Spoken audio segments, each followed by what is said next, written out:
All right, good evening, everyone, and welcome. My name is Kara Solomon, and I'm a conservation coordinator for the North Carolina Wildlife Federation. We are joining you tonight from Bass Lake Park in Holly Springs, and we are also simulcasting online. I'm here tonight with the Southway Conservationists. They are a community wildlife chapter of the North Carolina Wildlife Federation. I will be your moderator tonight. So if you have a question for our speaker at any point during the presentation, if you are online, please put your question in the chat or in the Q&A feature on Zoom. I will read our questions to the speaker at the end. If you are here in person and you have a question for our speaker, please hold your questions till the end, and we will come around and pass the microphone to you so that the people online can hear you.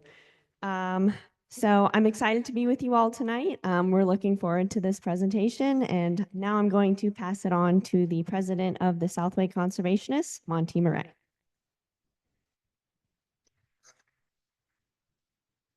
All right, thanks, Kara. Hi, everybody. Welcome. Welcome here in Holly Springs. And also, we have a lot of people across the state on our Zoom call tonight, and I appreciate you joining in this busy holiday season. Thanks for coming. I am Monty Murray with the Southway Conservationists, based here in Wake County. And we are an all-volunteer organization, and we do all things conservation and wildlife. We're part of the North Carolina Wildlife Federation, and we serve a local area. We're part of about, I think it's 20 chapters now in the network in all across the state. Our mission is to conserve and improve wildlife habitat and diversity through conservation projects and also through public engagement, things like this.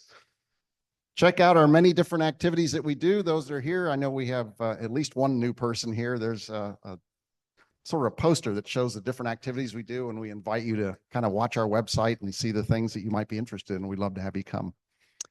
So, starting with some good news tonight, I think we could all enjoy some good news.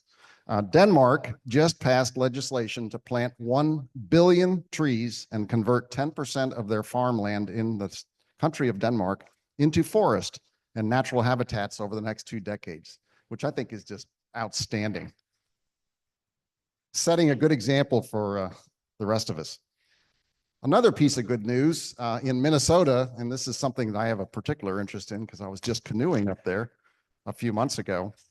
The fishery managers for Lake Superior are declaring success. And the success is that in almost a 70-year effort, they have now restored and rehabilitated the populations of a native apex predator in Lake Superior that was almost extirpated, which means wiped out, from the largest Great Lake. Today's lake trout population in Lake Superior is similar to what it was prior to 1940, when there's an invasive sea lamprey, and when they were kind of let loose in the lake. And that plus overfishing, the populations dropped. The annual harvest averages from about 4 million pounds to just 210,000 pounds by 1964. They're now back to full strength. The lampreys have been eliminated, and the fisheries are back, and the apex predators are back, and it's a really good news story.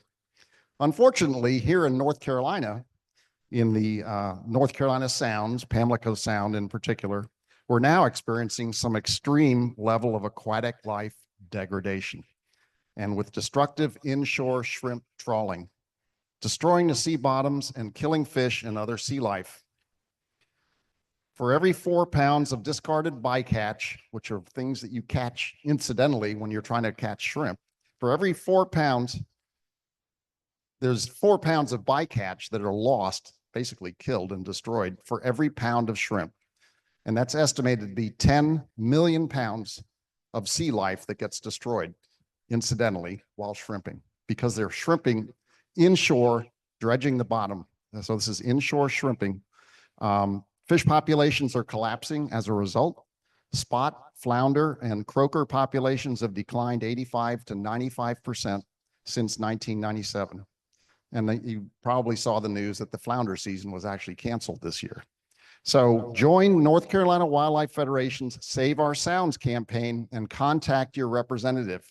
We need to speak up. and change North Carolina's laws about doing inshore shrimp trawling. We're the only state in the United States that allows it, the only state. Tell them to ban inshore shrimp trawling before we lose more of our marine fisheries and habitats. So those of you that are online, we have a link that's come up on the chat. You can click on that. It's very easy. Click on it. It will tell you, if you put in your address, what your state senator and legislator is, and it will generate an email from you to them. And those of you here in the room, there's a QR code in the back. You can do it on your phone. So I encourage you to do that. So without any further ado, tonight, we will learn about a powerful program to protect and preserve our natural resources here in North Carolina. Our speaker has over 20 years of experience with the North Carolina Natural Heritage Program, helping facilitate protection of some of North Carolina's most important natural areas. He has also worked to protect land with the North Carolina Coastal Land Trust. He's played an active role in many partnerships, including the North Carolina Prescribed Fire Council, the Wake Nature Preserve Partnership, and the North Carolina Sandhills Conservation Partnership. So please welcome Scott Pohlman. All right, thank you. Forgot my clicker. So I am, oh, sorry, Monty. Thank you for having me. I'm Scott Pohlman. I'm with the Natural Heritage Program. I'm going to talk about the Natural Heritage Program as we go. I'll also include a lot of information specific to Wake County, so I'm hoping this is of interest to people who aren't in Wake County. But the Natural Heritage Program, can I just advance it by that? All right. Technology, it's great when it works. Yeah.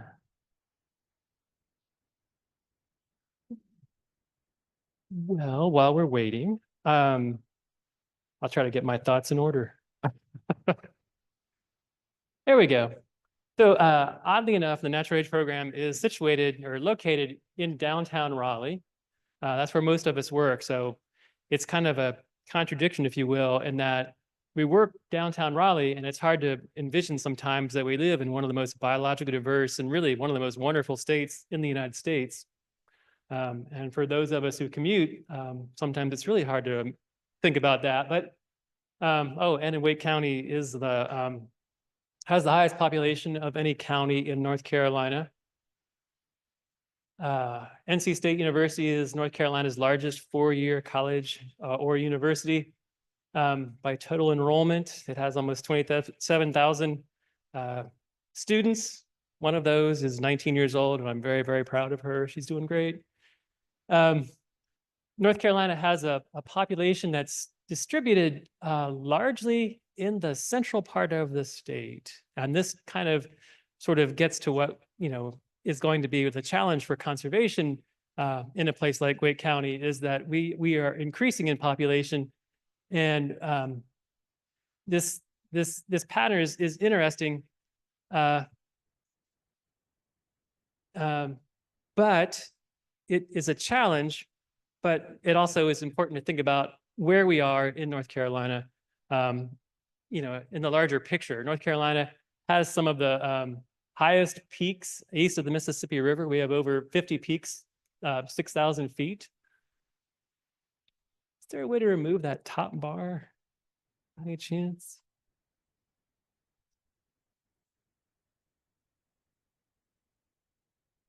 It's all right. Okay.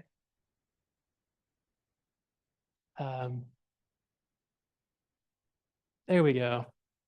Thank you.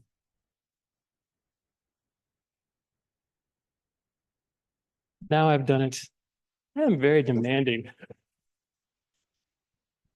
I'm so sorry, Monty. Stay tuned.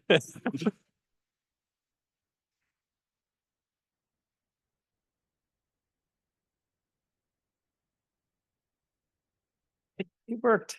All right. I won't touch anything else, and I'll just keep talking. More species of plants grow in the North Carolina mountains than any other area of similar size in North America. Most of you know that North Carolina has more species of salamanders than any other place in the world. We have more old growth forests surviving in the North Carolina mountains than any other state in the Southern Appalachians. The Great Smoky Mountains has over 1,400 species of plants, including 100 species of trees. On the other end of the state, we have this coastline that's the second longest coast on the Atlantic. Some really amazing features associated with this coastline. I think probably one of the most iconic species of North Carolina is the Venus flytrap. Grows more or less only within 80 miles of Wilmington naturally. So I think I'm telling people mostly it's stuff they already know. But the exciting thing is that we're still discovering new species. So here are 4 new plant species that have been described in the last several years. Dune blue curls, as a coastal habitat, sand dunes, described in 2018. Streamhead lobelia is in the sandhills, just described in 2020. And these other 2 are new as of this year. Now, it takes years to actually scientifically describe a species, but these are brand new. These are both associated with more like longleaf pine habitats in the coastal plain. And then this herbarium specimen, I did want to put in a picture of an herbarium specimen. These herbariums are really important for us to be able to keep track of species over time, just like the museums are really important places for us to be able to document observations over time. So we have some new animal species as well. So some new salamanders as recently as 2022 being described. So North Carolina continues to provide habitat for really amazing things.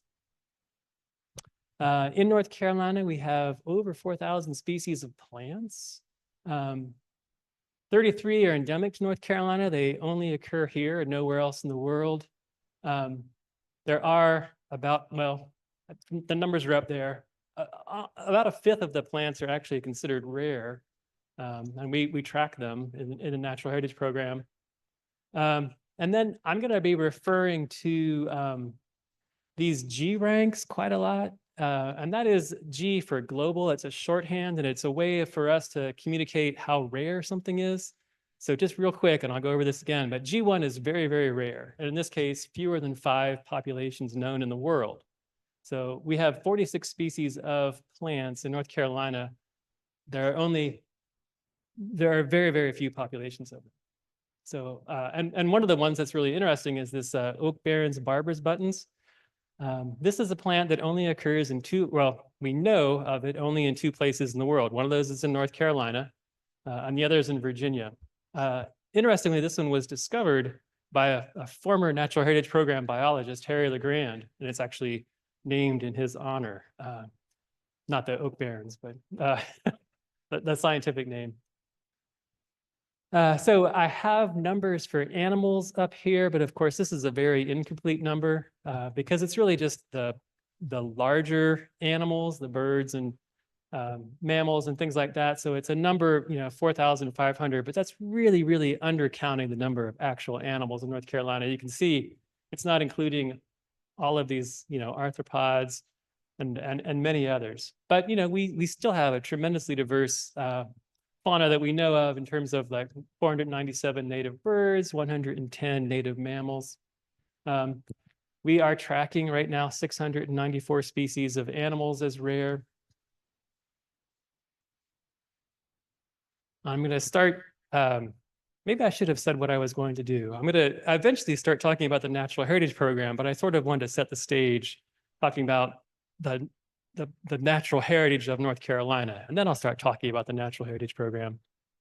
So in this area is one of these amazing animals, the Neuse River water dog. It is endemic to North Carolina. It only occurs in the Tar and Neuse drainages. It has an adaptation. It's an aquatic salamander. It lives its entire life cycle in the water. So it has these external gills, on the outside. This is how it's able to get oxygen and stay in the stream. It is a threatened species, both state and federally, because it is, declining. A map of its range here on the right, but because there's a lot of effort in conservation for this species, so there's a lot of research. There is a recovery plan for this species.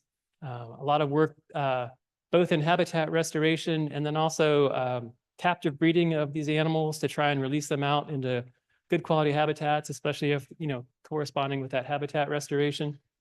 The work that we do, including the land conservation, we being everybody in land conservation, and then working with partners, in various practices to try to improve the work that they're doing to try to conserve these species, things like timber management and transportation projects. So I just now realized I can look out there, maybe not have to look at the screen so much. Reflecting off the window. Yeah. So now sort of coming back to Wake County and talking about how important Wake County is. We just saw News River Water Dog, which occurs in Wake County. We have a few other, well, I should say North Carolina and Wake County are providing habitat for a number of things. And Wake County, even though we are seeing a lot of growth, we still have, we're still tracking 49 rare plant species in Wake County, and we have 61 rare animal species that we track. We also have 28 different types of natural communities that we the Natural Heritage Program, track in North Carolina. I want to talk about natural communities in a minute, but just real quick, I think, John, this is the four-toed salamander. I think this is maybe what you might have seen. And then I'll talk about Small's portulaca later in this talk. But I wanted to sort of help people visualize a natural community. And a natural community is a way for us to sort of compare different places in the landscape. And what we use are these reoccurring assemblages, and we focus a lot on the plants because they stay in one place and we can identify them, and it helps us. They're probably the easiest thing for us to work with and the most recognizable. But a community is actually all these things: animals, plants, fungi, bacteria, and they're all interacting with each other. And in my mind, it's helpful to think about something like this brackish marsh out by Bald Head Woods. I can visualize it and think that most of the animals and all the other things that would be associated with that brackish marsh are very unlikely to be up here at Bluff Mountain, where you'd have, in this case, it's the Carolina hemlock forest. But when you get up in the mountains, you get spruce fir forest, a whole different set of plants, animals. And so we use these sort of habitat types to sort of help compare places and think about, prioritizing them for conservation. We actually do have, and this is just released, this is a very big set of books, but it's a free PDF version if you want to put it on your computer or tablet and have it with you. This is the classification. So there's a classification for all the terrestrial communities, and then there's a separate classification for all the wetland communities. This just got released 2023, so this is still sort of hot off the press. Highly recommend you looking at that, getting it off the website. So one of the reasons we focus on natural communities as well is that we being the Natural Heritage Program, we track rare species, and we want to focus conservation on rare species, but these communities give us a chance to conserve all the things that we don't know about. So there are a lot of very small organisms out in the world that we're still learning about. And, so going back to NC State, with this sort of 50 billion microbes in every teaspoon of soil. And so what's so important about these small things in the soil? Well, some more work that is not entirely out of NC State, but as a participation of the part of NC State with mycorrhizal fungi, and talking about how important the mycorrhizal fungi are in helping plants get water. And especially in the face of climate change and future stresses, these types of interactions may be really important. And so we're just now learning about them, but by preserving as much as we can sort of intact habitats, we think we'll be able to capture as many as we can of these individual organisms, as well as the interactions between the various organisms in these systems. So continue to learn more, but in the meantime, the Natural Heritage Program is going to to try to collect information and provide information and help guide conservation as much as we can. And that's what we do. So now I'm going to switch over and just talk about the Natural Heritage Program. Our primary purpose is really to help establish nature preserves. And we do this in a number of ways. We have biologists who go out and do a lot of biological survey. We also collect information from a lot of different partners and maintain a database of information across the state. We do a lot of analysis of this information and try to, help people figure out what's going to be the most important area for conservation. And then in addition to sharing all this information, we do actually administer two tools. And this is actually the biggest part of my job, is administering these two tools, the dedications and the registries. So I'm going to talk about all these things a little bit. But I wanted to really emphasize that everything that the Natural Heritage Program does is through partnerships. We really rely on our partners. So like I said, we do have some biologists. These are a few of our biologists that are collecting information, but we work really closely with all of our partner agencies. They provide us a lot of information, the Wildlife Resources Commission in particular, and some of the other agencies, the museum staff, provide us a lot of information that goes into our database. Increasingly, we're getting information from citizen scientists, from websites like iNaturalist and eBird and HerpMapper. And of course, academic partners, researchers, and students that are doing work, naturalists, and environmental consultants. So we really rely on all these partners just to even collect the information that we store in our database. So this is a sort of a slide I made a few years ago. I was giving a talk at Moore Square Middle School. That's what the pink dot is, or the pink flag is. And they had asked for a special talk about plants. So I made a slide and it showed where Moore Square was, and then the state and all the rare plant populations across the state. And sort of the point of this is there are a lot of rare plant populations out there across the state. And really, to be honest, we probably won't be able to conserve every single one of these rare plant populations. So one of the things that the Natural Heritage Program does is try to prioritize. I'm going to go back. We try to prioritize the rarer or the most viable places for conservation. And this is the way we prioritize, knowing that we're not going to have all the resources we would need to buy all the land we would want, even if it were available. So we really try to prioritize. The rarest, I mentioned these G1, these really rare things where we only have maybe 5 occurrences known in the world. G2 is where we have between 6 and 20. So these are the really rarest things that we try to focus conservation attention on. We also focus attention on the things that we think are in really good condition. So the best of the best. And we think of these as the most viable, the places that are likely to persist through time because they're in such good shape, even if there are additional stressors put on by climate change or things like that. So we rank viability based on things like size, and it could be the size of a population, or also could be the size of an area of the habitat, and then condition and landscape context.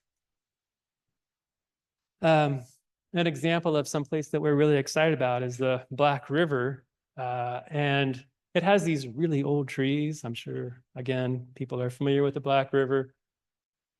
It is in parts of it are in really good condition. So again, this is the type of place we would want to focus attention for conservation, because this area has obviously already experienced some disturbance. It's come through, it seems like it has its component parts. The things that we would want to see there are there.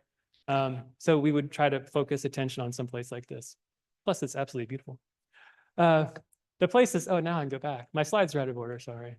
So the places that we think are really important for conservation, they get termed as our natural heritage areas.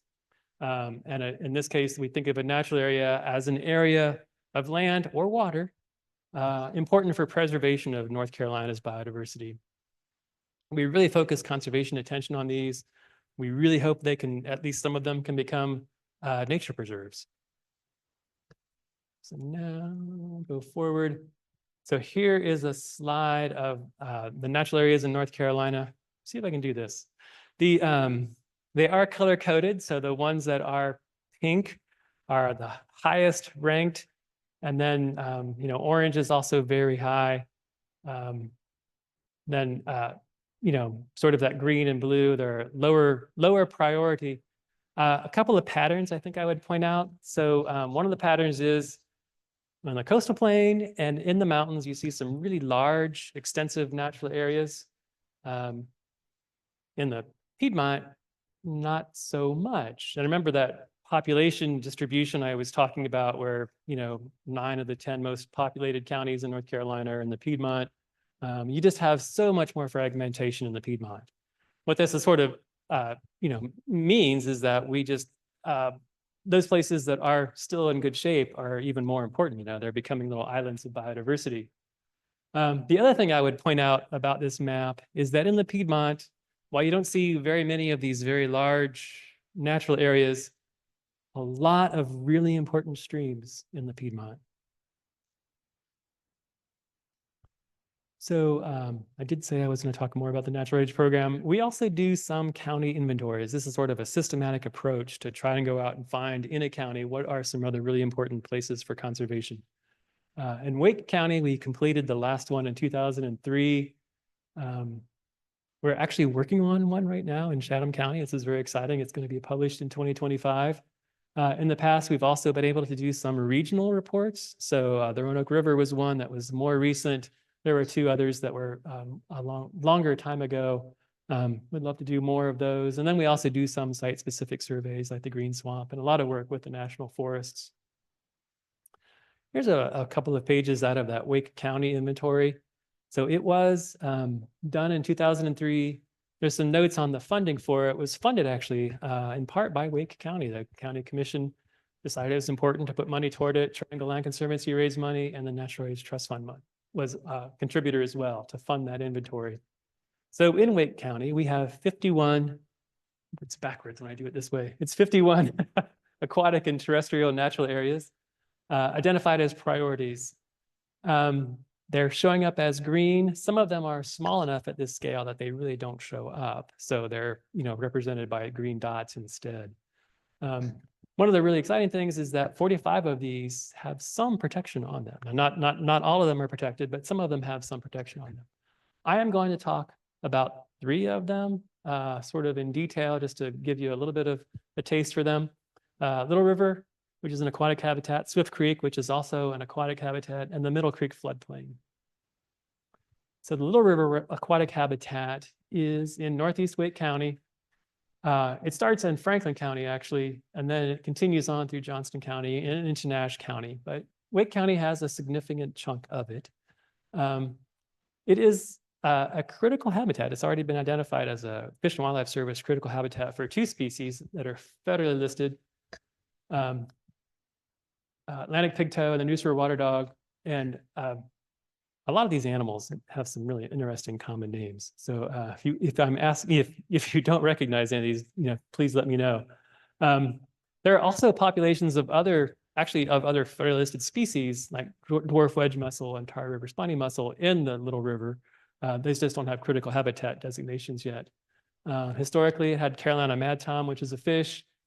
Still has, we know, at least brook lamprey, iron color shiner, NC spiny crayfish, and then many, many more of these rare aquatic species. You'll see some of these in a couple of other slides that I have. But this is a still relatively intact habitat. Little River has really beautiful stretches of it. And still providing habitat for a number of these rare animals. So there is some conservation along the Little River in Wake County. I should point out that the Natural Heritage Program, in addition to tracking rare species populations and identifying natural areas, we also track conservation lands or managed areas. So this map is showing some of the conservation lands in this Little River watershed.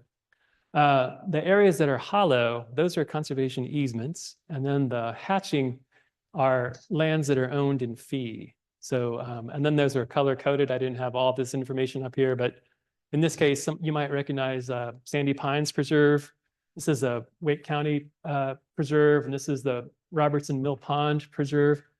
There is a lot of property around Little River that was acquired for the reservoir. It's 3,700 acres. And the thinking was that might be a future water supply. If that doesn't happen, this is going to be an incredible wildlife refuge or park or something. This is it is a phenomenally important ecologically place. But getting back to this, there is some conservation land in this land on Mitchell's Mill, which is the state natural areas up at the northern end of this. So I think I'm going to switch to another one closer to where we are, Middle Creek Bluffs and floodplain. So this is, you can see remember the color coding. This is the natural area boundary here, the solid, and then the hatching or the managed areas, lands that are acquired or owned for some purpose, which may include conservation. There's also parks and things like in here too. Here's a Piedmont bottomland Piedmont bottomland forest along Middle Creek. Picture taken by Mike Shafley. Some of the habitat associated with the Middle Creek Bluffs and floodplain natural area are these natural communities. I just showed you a picture of Piedmont bottomland forest. There are a few other natural communities, floodplain pool, Mesic mixed hardwood forest. This terrestrial aquatic or terrestrial habitat or natural area that has been identified as important also has a aquatic habitat flowing through it, which is also important. And you recognize maybe a few of those animals already. The Middle Creek aquatic habitat is ecologically important in its own right, has some of the same animals that we already saw, plus a few more animals, including creeper, which is I find this an entertaining name for a freshwater mussel. There is some conservation along Middle Creek. I showed you this map already. There's a few local government parks and greenways that are conserved. The Triangle Land Conservancy Local Land Trust has a preserve and some easements. And then the Triangle Greenways Council also has a preserve. I did want to sort of note that these maps that I show when I'm trying to show the natural areas and the managed areas, they make it seem like, well, there's all kinds of, other opportunities for conservation out here. But in fact, you can see on this picture of some parts of Middle Creek that there are fewer opportunities for conservation than it would seem. So it is a place that, we would love to see more conservation, but those opportunities may be leaving us before too long. And the last place I was going to highlight, the Swift Creek aquatic habitat. So here's the Middle Creek natural area we were just talking about. So this is Swift Creek coming here right out of the base of Lake Benson. You may recognize some of these animals. We've talked about a few of them: Atlantic pigtoe, Nooser water dog. And now we have a few more yellow lance, and then all these others down here. Swift Creek is another really important aquatic habitat in Wake County. It does continue on to Johnston County. This is a set of images I pulled off of Chris Eads' video. They do work at NC State. There's a mussel propagation facility at Yates Mill Pond, and they are actually raising these animals in these facilities. And then the idea is they're going out to, again, good quality habitats and trying to get animals back into these habitats to augment the natural populations there and, give these animals a better chance for surviving into the future. So there's a whole video on this. Oops, if you are interested in this. There are some conservation lands on Swift Creek. So you can see really a lot of the conservation work has been above the habitat, and it's associated with the Lake Wheeler and Lake Benson and that area in between. There is a lot less work on the further downstream sections of Swift Creek. But there are some. There's the DOT mitigation site and some other places that have been conserved so far. Some good news about Wake County, at least as of 2017. This is analysis that was done for all the counties, looking at how many of the natural areas had been at least partially protected, and Wake County was high in that respect, or one of the higher, over 75% of the sites had at least some level of protection on them. So very, very encouraging. So now I'll talk about the two programs that we administer with the Natural Heritage Program, the registry and the dedication. And I'll start with the registry program.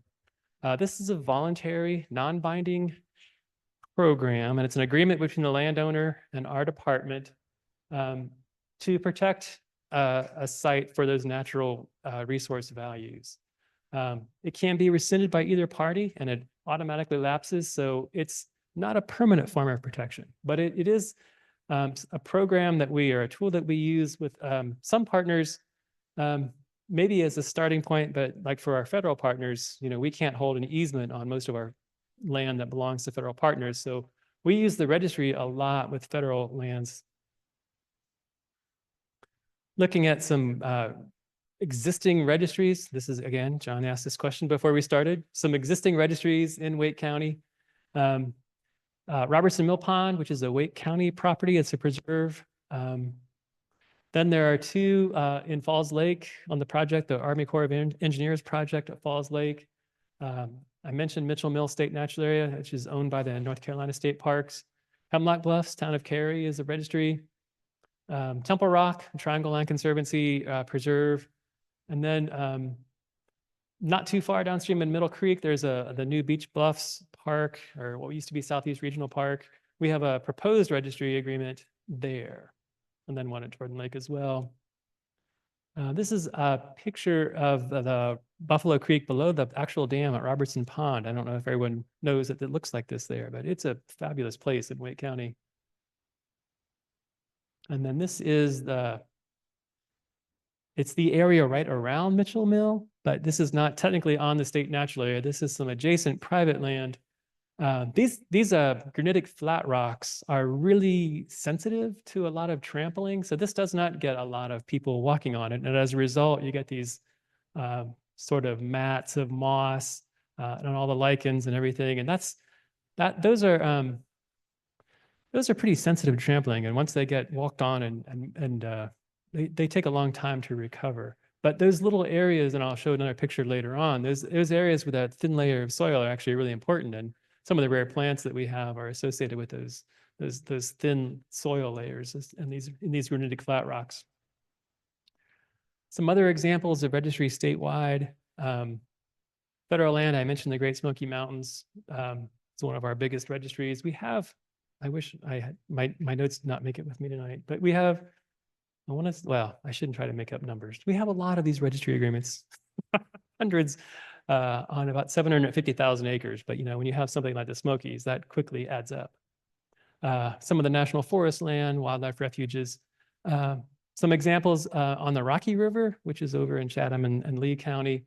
We have a series of registry agreements on 4,000 acres with private landowners on the Rocky River. Timber companies, we have registry agreements with timber companies, including Weyerhaeuser. And we just recently added another 8 registry agreements on Weyerhaeuser properties on 1,600 acres.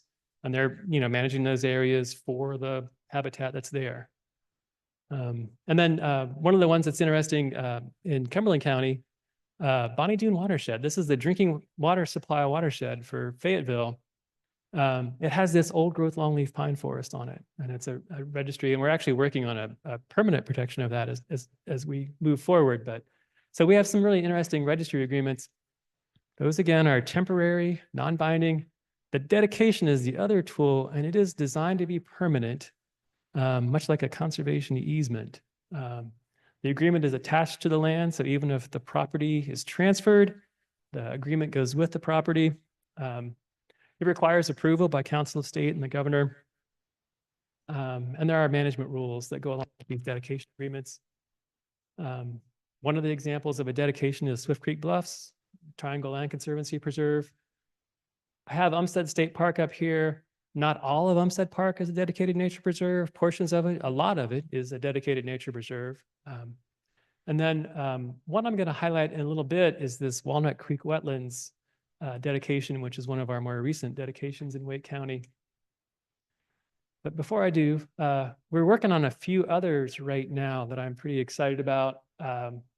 Alamance County, we're working on Cane Creek Mountains Natural Area. It's 1,000 acres of going to be a nature preserve, basically, with low impact hiking and things like that. But it's a beautiful spot. And then Durham, the city of Durham, we're working on a 215 acre waterbird colony dedication. It's right at the where the city of Durham property goes right into Falls Lake. And this heronry, which is quite large, is right there on the boundary of that. I was just going to put the picture with the heronry in it on the bottom picture so you could see it better. They're all the different nests, the egret and heron nests there. But then I thought you would get the impression that I was harassing these animals. So I put the other picture in to show you where I was standing when I was taking pictures. So I was not actually harassing the animals. I was safely at a distance. Mecklenburg County, we actually have 8 dedications already at Mecklenburg County on over 3,000 acres. And we are doing 4 more. I mean, they're really, Mecklenburg County is doing great work in terms of this. So I mentioned that we are, or maybe I didn't mention it, but we are also working with the Department of Adult Corrections on several properties at prisons and correctional centers on dedications. So one of them is the Walnut Creek Wetlands. Well, one of those is the prison, which is adjacent to the Walnut Creek Greenway. So this is a picture from the Greenway. You probably can't see it, but this is the prison back here, the Wake Correctional and what we call the women's prison back here. But this is this feature that actually is on the prison property, but I think it's known locally as Boneyard Lake. A lot of people I've talked to know it as Boneyard Lake. But you can see it's providing habitat. There are actually egrets sitting in there right there in that photo. So this is this is a photo from 2022, but we actually dedicated this in 2023. It's a nature preserve. So even if this is no longer a prison, this will always be a nature preserve. This part of it. We don't dedicate the actual prison part. And then not too far away, this is on the Neuse River floodplain, Johnston Correctional Center. So again, the prison is upslope out of the picture. Beautiful habitat down on the floodplain, tons of wildlife. It was great. And will continue to be great. So even if this is no longer a prison, this will be a nature preserve. Just want to talk a little bit about management of the nature preserves. The actual purpose of a dedicated nature preserve is that you are managing that site for biodiversity. You allow compatible uses, like I said, low impact recreation, research, education. But the idea is that you apply knowledge of the life history and natural processes to the management of these nature preserves. And I think sometimes people think, well, what's a nature preserve? It's like we put a fence around it and we just leave it alone. But it's not true. Actually, you do need to manage sometimes actively nature preserves. And the idea is that we're not managing for single species, although I do talk about rare species a lot. We're managing for the habitats, the systems that are there. And we want the management to sort of mimic what the natural processes were. So if fire is a part of that community, we would encourage managers to try to apply fire as much as we can. And we do have a lot of different plants that really are adapted to fire and that open habitat created by fire. Sometimes we get to assist. And in fact, I got a text message right before we started that I am going on a burn tomorrow morning at 9:30. But again, the purpose of this is to mimic the natural processes and to create this open habitat. And these are a couple, I mentioned the barber's buttons over here on the right that really responds well to the open habitat. And that's another federally listed species, the smooth coneflower up there at the same place. And then, really responding well to that management.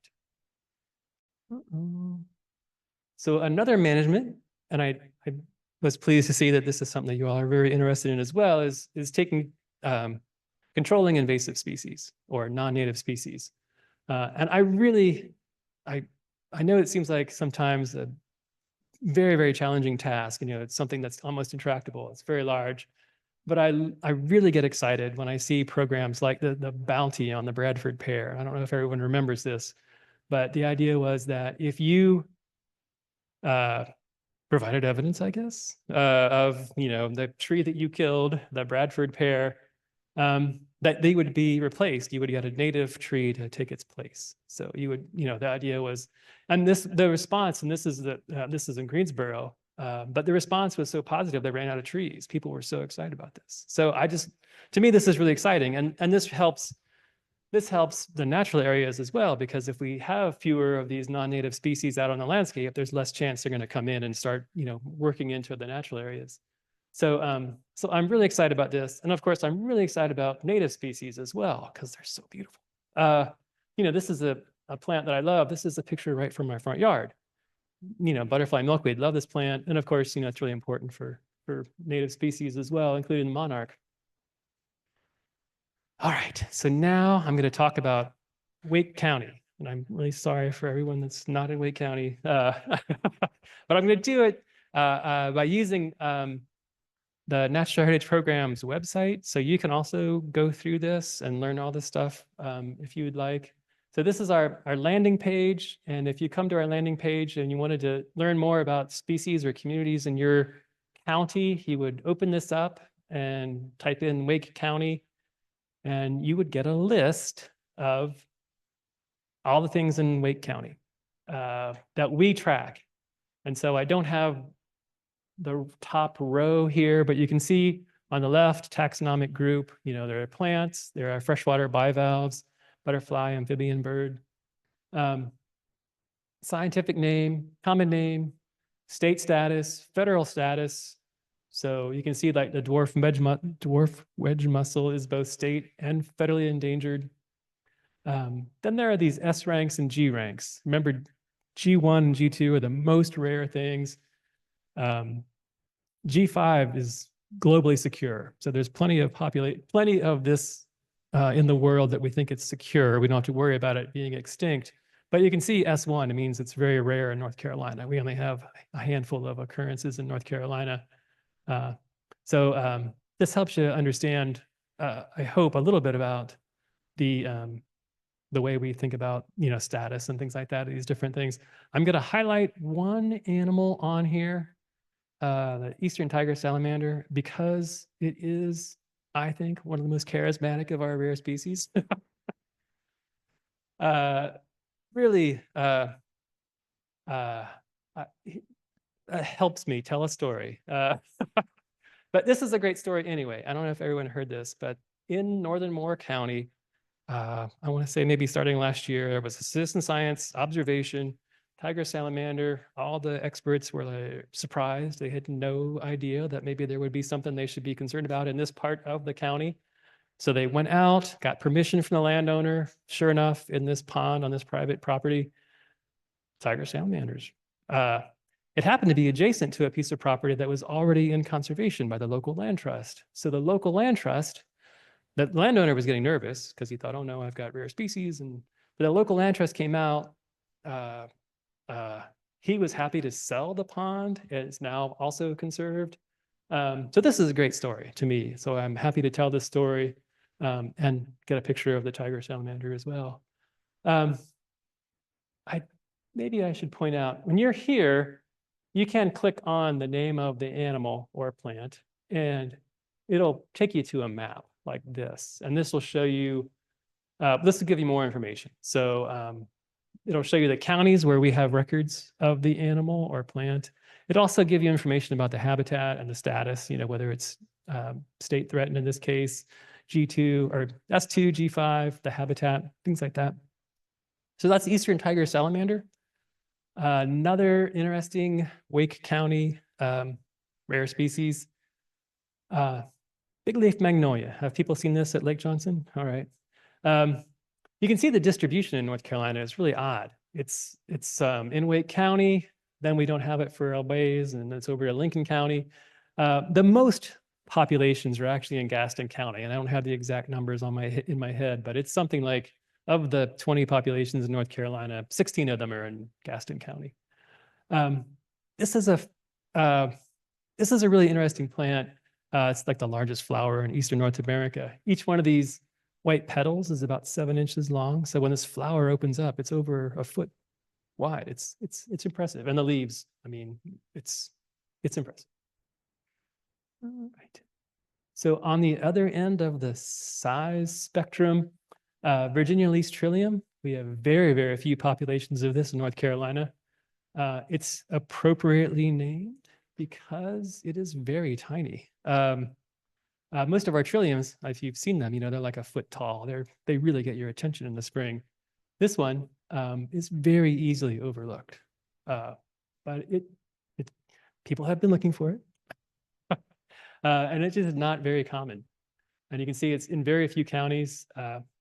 It is state endangered. But yeah, it is in Wake County. Our population is doing pretty well in Wake County. I think the biggest population is probably Nash County. Another Wake County plant that's kind of interesting, and really Wake County is one of the hotspots for this, vein skullcap, which kind of grows in these floodplain areas. And this is an NC State student a few years ago that did a project on herbivory. And you can see the cage, Ben's sitting next to this cage. And the idea was that he would put a cage on some of the plants, and other plants were left uncaged, and then to see, what the effect was of deer and herbivory on these plants, just to sort of get a sense of the threat from herbivory. The take-home message is that there are bigger threats. And then so non-native species sort of were the bigger threat in this case. And in one case, an ATV was also a very big threat to this population. But there are only, 7 populations in North Carolina. Oddly enough, 2 of them are on City of Raleigh parks, which is great. So here's the distribution. You can start to see there some historical records of this plant. Hasn't been seen in those other counties for a long time, even though there once were records and probably herbarium specimens for those counties. So I mentioned Smalls portulaca earlier. This occurs at Mitchell's Mill, and another Wake County property, the Rocks, used to be a Triangle Land Conservancy preserve. I know on this photo it looks big. It's not that big. That flower is maybe as big as your fingernail on your little finger. It's pretty tiny. And in fact, the habitat for this plant is kind of not very extensive. It needs these granitic flat rocks, especially those areas on the edge where you get thin layers of soil. It gets a little bit bigger than this, but that gives you a sense of how small this little plant is, this succulent. But again, these are really, fabulous habitats. They're also really attractive. People really want to go out there and have bonfires and, drive and stuff, but it tears those places up. So it's a tricky place to do conservation work, but really important habitat. I mentioned there was something like 30 sites in North Carolina, but they're concentrated in these counties. And because they're so small, they're these big granitic foot rocks really only are the biggest ones, are a couple of acres or whatever. So it's a pretty overall small part of the Piedmont where you find this plant. So another way to look at the data is to just put in a specific, plant or animal and look for it. And in this case, I chose Michaud's sumac. I don't know if you are familiar with Michaud's sumac. That is another rare plant. It's both state and federally endangered, S2, G2. Quite a few records in different places, but probably not doing well in any of them. Its habitat is threatened by habitat loss, or its population is usually threatened by habitat loss. It likes open areas. So again, something that fire would create an open habitat. That's another City of Raleigh property. That population is, and hard to burn. So that was a day we were just out there with loppers and trying to control the competition there. So I think I'm winding down. I'm going to talk a little bit about another way to explore data, natural heritage data. The online data explorer is the mapping tool that we have. And this is just the clicking the different parts of the website takes you to this map. And I mentioned, we have managed areas that we track. Those are those conservation lands, and natural areas, those important areas for conservation.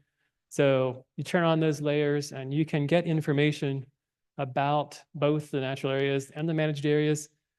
I do want to point out that just because someplace is in as a managed area, it does not necessarily mean there's public access to that area. So it is incumbent upon our users to check in with the managing agency and make sure they have access, because I can tell you that NC State does not want you wandering around their research farm.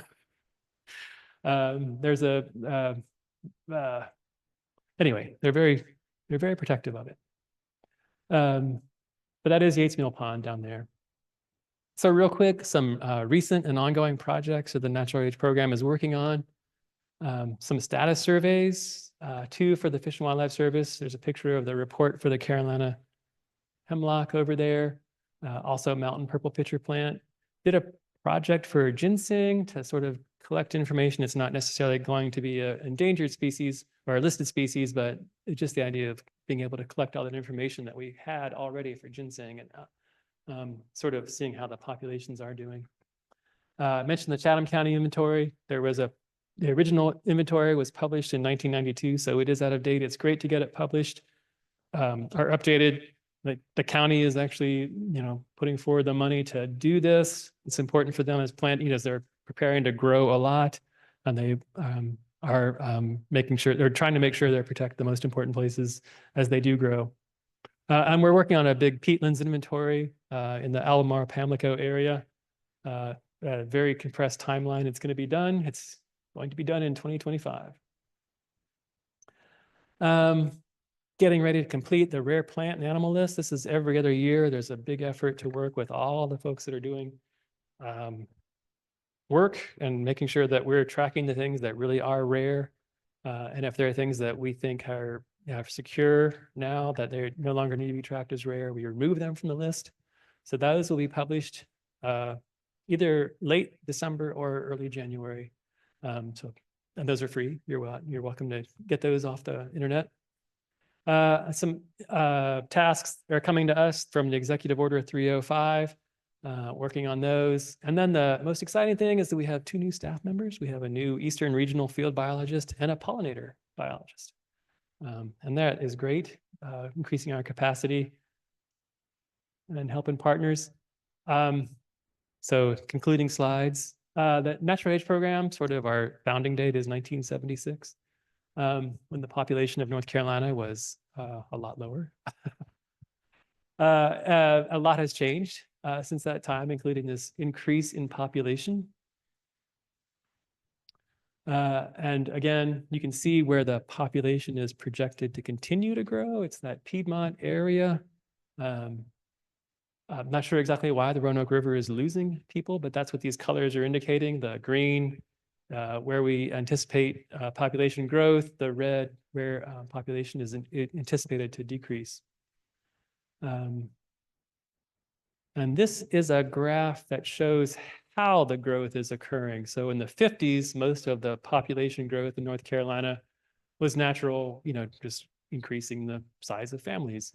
But over time, that has changed. And so most of the growth, that's shown by green, that's just natural increase. Now you're seeing net migration being the key driver of this population growth. Projected, has shifted to that and is projected to continue to do that. And what that probably means is that, going to be people that are moving to North Carolina and our area that are unfamiliar with the important natural areas that are here. And so, it's really important for us to help them understand the place they're moving to, what's important about it, the natural areas and all the different components and the natural interactions in those areas. So yeah, I think that's my talk. And I think I have time for questions. Do I need to give you there? Keep that. Works. All right.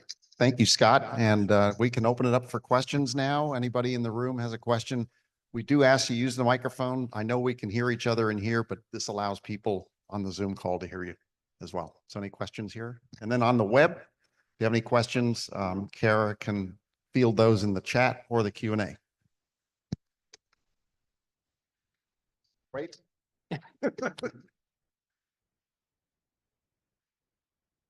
How involved do you get with trying to bring back monarchs, especially now that you have a pollinator biologist coming on board? Me personally, no, so far not very involved. The natural age program is going to be involved. I think the first project we're working on is at Camp Butner. It's been let me back up. They are working on a monarch project and potentially like a Piedmont Prairie woodland restoration project. And so they asked for a little bit of help on that. So we are going to be involved in that, doing the inventory in part to see the starting point, to see if there are any remnant sort of Piedmont Prairie woodland species that are there, and then helping, guide the management that would help promote. And so I mentioned the whole system, not just we're doing monarch recovery, but it's recovering the whole system as much as we can and promoting the entire system. So I don't know if that answers your question. We're doing a little bit, and we'll probably, especially if it's listed, we'll do a lot of the.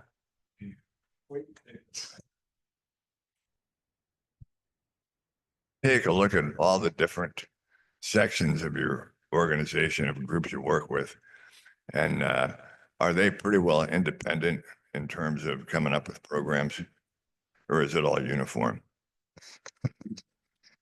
So our program is not very large. Trying to think, maybe 20 people. We're not very independent. We're working together all the time. We don't really have too many individual programs. But do you mean like all of our partner agencies and the people we cooperate with?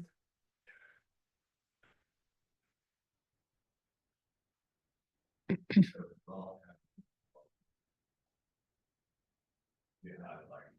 50 states where, each one may have a different program.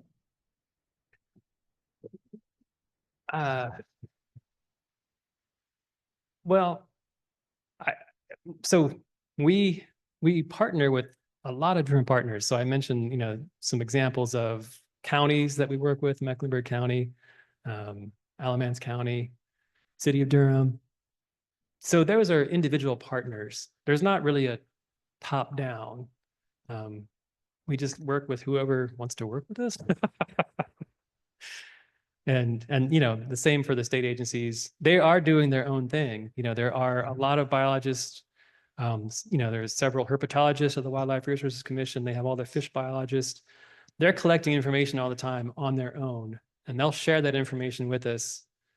And then we'll pull information out on the specific, elements we want, the rare species or things that we might be tracking in our database. So I guess maybe does that help answer your question? That they're working independently, and then they're sharing their information with us, and we pull from that.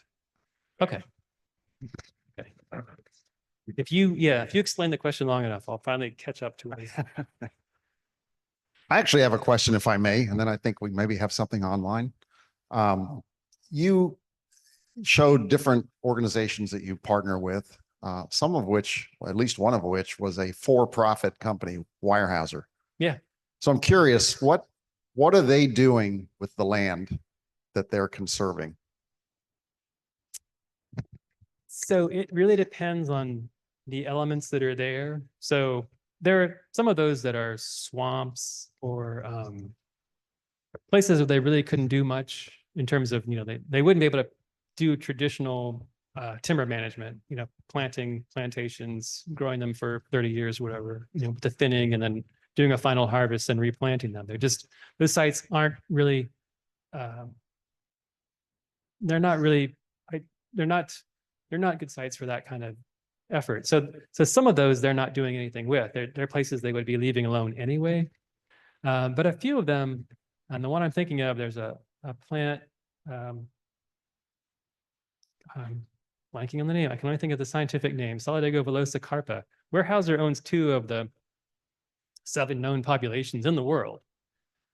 And their management, they've adjusted their management where they can still get timber receipts from that land. It's not the full conversion, but they're still doing pretty active management, still taking timber from those properties. But it's adjusted so that it allows those populations to persist as well. So I'm probably not answering that. I guess I'm saying it depends on the specific site and the needs of the resources at that site, what they're doing. And they've been really great to work with on those places. It's good to hear. I think there's some online questions. Yes, can you talk a little bit more about wetland restoration projects that you guys are working on? So we are not a land managing or owning agency. We really work in partnership. So we do, we're not working on any restoration projects directly. We're providing information to folks who are doing the restoration. So probably some of the things that I'm really excited about us doing are restoration of big peatlands in eastern North Carolina, the Pecosins and Atlantic white cedar forests and things like that. The Nature Conservancy is a strong partner on doing a lot of that work with the Wildlife Resources Commission and the Fish and Wildlife Service. And we are providing information to those partners to help, hopefully guide some of the restoration effort. But we aren't doing the actual restoration. I'm sorry if I gave that impression somehow that we were. And then do the new species that you find need to be classified before they receive any conservation protections? How does the protection work with new species and classification? Oh, that's a great question. So a lot of times it takes years to name a new species, to describe it and get it in the literature. So a lot of times we will track it as Dicanthelium species 1. And, we know where it's been, we know where it's occurred. We know where the specimens were collected. And so we will sort of track it even before it becomes an official species. And that helps guide some conservation. Now, it doesn't have any it doesn't have a legal status for protection, but it does give us a chance to inform, provide that information to all of our partners to do conservation work around that species. So all the species that I showed that were the new species, we've known about them for a long time, most of them anyway. And we've sort of been tracking them and providing that information to help conservation before they even, we don't want to wait until they're really extinct and then, or, close to extinction before we start working on them.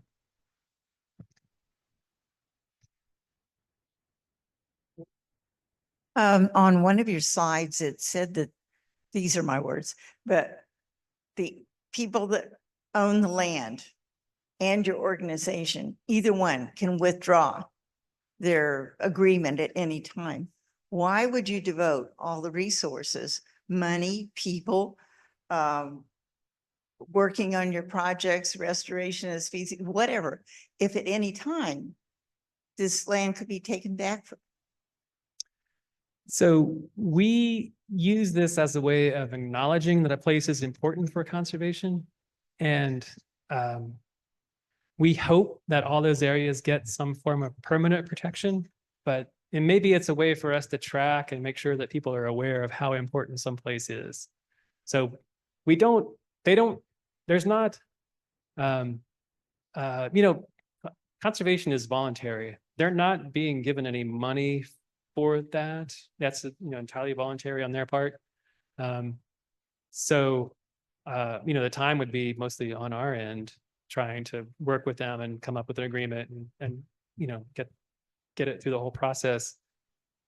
Having said that, especially on federal lands, we don't really have a conservation tool other than an agreement. We can't encumber a federal land with some kind of easement. So this agreement is really the strongest form of protection that we can think of on some of those big federal lands, like the Smokies, or some of the national forest lands. Does that make sense? You're shaking your head. I'm sorry, Oh. who was a private person or a wirehouse or whoever Yeah. says, oh yeah, you can have this piece of land, it's a wetland. But 10 years down the line, after you've spent all this effort to restore it, they say, well, we decided we want it back. So again, there's no money going into this. It's just a voluntary agreement. So, and in the case of some of the Weyerhaeuser properties, those, I think 6 of those 8 agreements we just signed with Weyerhaeuser maybe a year and a half ago or so, 6 of those were previously registered with the former owner. So it really helped us track the important places. And we went back to Weyerhaeuser and said, hey, you just bought a bunch of properties. Would you be willing to re-register those? And they said, yeah. So I'm not sure, still don't think I'm answering your question. They're not getting money for restoration or anything like that. It's just an agreement. Nope, it's not, you're just shaking your head. Sorry. I just know of a case. Oh, okay. The people expended 15 years of their efforts restoring this piece of land that they were told would lease for 75 years. Don't worry about it. And then the large company decided they changed their mind and they said, you got 1 year to get out. And then they took and pretty much leveled the place, totally deforested and built a solar field. Yes, I work with partners. I hope I can trust all of our partners. Maybe that's what I should say. And like I said, I do hope in the case of registry agreements on private lands where we're working with individual landowner, I'm always asking them, hey, maybe the next step would be a conservation easement with the local land trust, or, maybe you'd be interested in seeing if there'd be grant funding available to, trying to figure out a way that there would be some permanent conservation of those areas. And if I may that's like the Triangle Land Conservancy, that's something they do, and they work with them to Yes. to create these permanent, Right. conservation easements and show them there's tax advantages and so on. So, Perfect. Yes. yeah. You should answer these questions.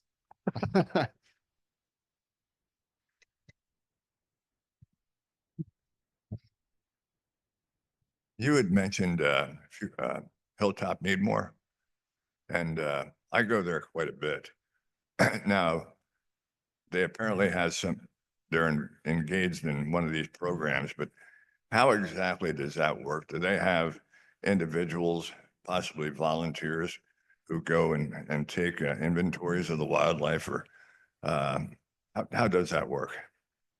How does what work? I'm sorry. Some of these areas like Hilltop Needmore, which is a former golf course, that, it's a park, with a hiking trail. Mhm. So it's involved or registered with one of these conservation areas that you talked about before. So I was just curious in terms of, okay, they're registered. Apparently one of their goals is protect the wildlife. But exactly how does that whole thing work? So Hilltop Needmore is not a registered heritage area. And how it would work for us if we were registering it, and maybe it's registered in some other way I'm not familiar with. But for us, it is an actual agreement, and it goes through a whole process of negotiation, and it includes the management recommendations, and the landowner signs an agreement to say, yeah, we agree that this place is important, and we would try to manage it for these resource values using these management recommendations or these strategies. So that would be like the town of Fuquay. Yes, if they were to register it, right, it would be the town of Fuquay that would be the signatory partner for our department. Thanks. But the former golf course might not qualify as a, natural heritage area. Anymore. Yeah, well, yes. And that's good. But we try to have a pretty high level of ecological importance for that level of protection. Okay, we're coming up on time. Any last questions here in the room? But Mike, here's your chance. Given the devastation from Helene in the mountains, have you been able to do any analysis with the existing data that you have to kind of give an estimate on what may have been lost natural resource wise? A little bit. We're really interested in that. And there is apparently a tiny bit of grant money that's available to some of the universities, and we've we came up with our wish list right away. It's a terrible thing to say, but we identified some things that we thought might be impacted, likely to be impacted based on the habitats they are in. And so we came up with places that we would be really interested in getting to once we had that opportunity, and we shared that immediately with our partners and said, hey, if you are getting funding to do this, we would love to try to help out, and we'll devote some of the biologists' time to try to do that. So right now, I don't really have any information other than I have been told by some of the partners that are managers that they went out and checked, and specifically like some of the rare plant populations that we were most worried about are doing okay, but we haven't seen them all. And I'm thinking there are some places that probably are very different and probably are probably not doing well. And then we're really worried about things like Japanese knotweed coming in, and sort of taking over those places that were impacted pretty heavily. Does anyone have a favorite natural area in Wake County?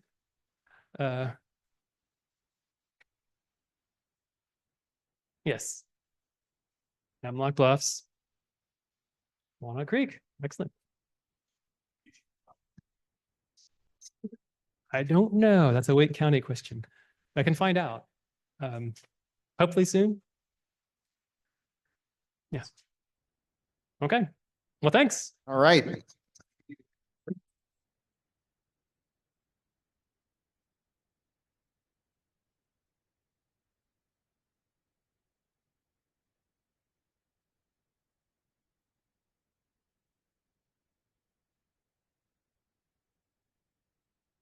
Thank you, Scott.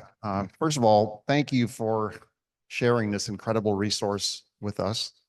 20 people covering the whole state. That's pretty good. And also thank you for your 20 years of service doing this. So, we appreciate that as well. We know that your heart is in it and it's an important thing to do. So we're with you and we're trying to all work on this conservation cause together. Thank you very much. For those of you that are online, we're going to be coming to the end of our webinar. Those here in the room, please stay as you can. We do have refreshments. We have a raffle, and let's talk a little bit, informally amongst each other, please. But meanwhile, I just want to wish everybody a happy holiday and peace on earth and goodwill towards man. Thank you for joining tonight.